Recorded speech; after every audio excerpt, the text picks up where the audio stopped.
That's great.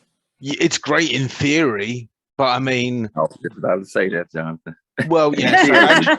Actually, Henry, I was gonna actually refer to you much more graciously. Now that you're wearing your glasses, you've increased in your intelligence quotient at least 10 points. So tell them why it's rubbish. Well, I don't want to say it's rubbish. I'm just going to say that there are systems that are in place that will never allow that to happen, especially for people that look inherently like me. You have to have a Mississippi.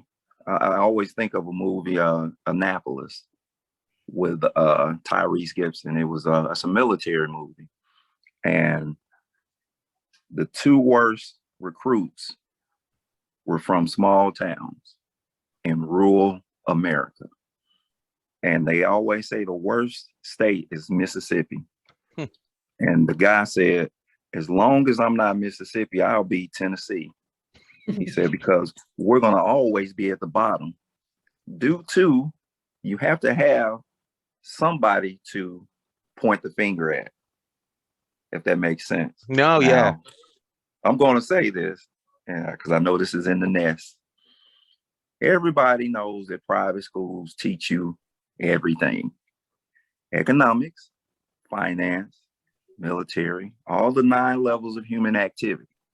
Y'all know public schools teaches you how to fill out an application so one can be a more informed citizen. I'll put it like that.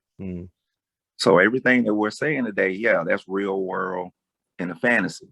Because I've never seen a leprechaun riding a unicorn. Haven't you really? Exactly. You've not lived, mate. I saw 3 this morning. In fact, actually, I left the gym this morning, arrived, so wearing a unicorn. Well, a unicorn with a fair, yeah. So pixie. y'all put that together, and y'all know the drill. Like I said, we have to educate ourselves to the point that I'm 48, and I got 7 degrees, and I'm looking back at like, wow, none of those degrees helped me when I was disabled. Wow. I played basketball all the way up until there was no more juice. I've had 3 hip surgeries. Wow. So I get what everybody's saying and stating. I left pharmaceutical sales back in 2012 because you go in and you see your patients that had respiratory issues. They take your medication for 3 to 6 months, and now they got CHF. Is that worse? Come on. I don't know. Congestive heart failure. Oh, my fault. Congestive heart failure. Oh. And just had a simple respiratory infection. Wow. You see what I'm saying? Yeah. See how the game goes? So, yeah, we would like to think that, we can pull ourselves up by our bootstrap, but come on. The culture we live in, they're making robots. So on that very point, recently finished a book called The Lost Connections, Jonathan Hari, and he looks at the reason why people actually suffer from anxiety and depression and the underlying reasons, and it's losing connection to family, to meaningful work, sort of stuff. But in the book, he says that these pharmaceutical companies, to get a drug through FDA approval, you need to have 2 independently peer-reviewed studies that show that there's some effect. I think it's called a reasonable effect. There's whatever the word is, so it's ambiguous.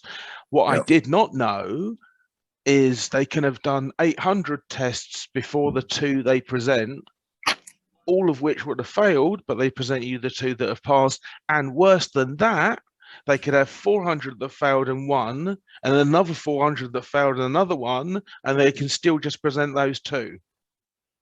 So the entire nature of the pharmaceutical world is a wash of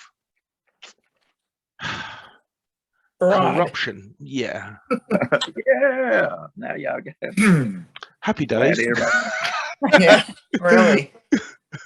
Okay, so look, we've been here a while, and I could carry on all night, but I am getting tired.